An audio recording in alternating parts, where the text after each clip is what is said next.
Alors dans cette vidéo, avant de parler de l'organisation du bloc défense et de la balance défensive, on va parler des trois modalités de placement du bloc. La première, une des plus connues, c'est le pressing. C'est une des plus connues, mais aussi une des plus complexes à mettre en place.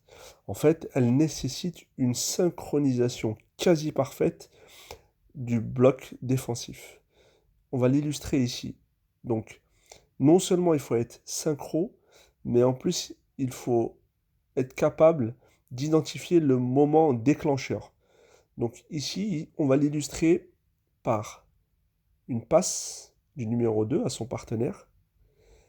Dès que le numéro 11, donc le joueur le plus près, au moment du déclenchement de la passe, va venir presser le numéro 5 adverse, ben à ce moment-là, il faut que l'ensemble des joueurs du bloc viennent presser les joueurs qui sont proches d'eux pour empêcher toute relance de l'équipe adverse.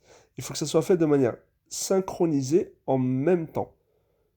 Parce que si jamais il y a un raté, et ben là, il y a un risque très important ici de relance.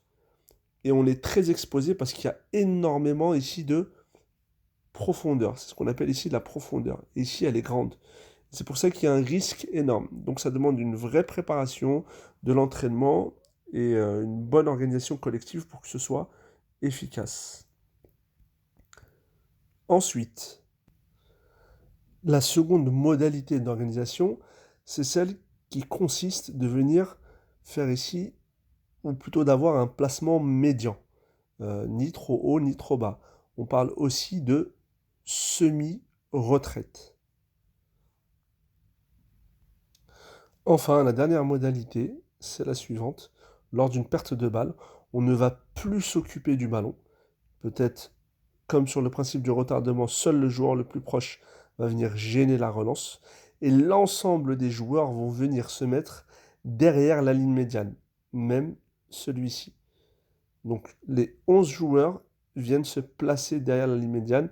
Et là, on parle de pleine retraite. Et là, ce qui est intéressant, à l'inverse de celle du pressing, c'est qu'il y a très peu de profondeur ici pour l'équipe adverse, ce qui rend la tâche un peu plus compliquée, à condition bien évidemment que le bloc soit bien compact pour que ce soit efficace.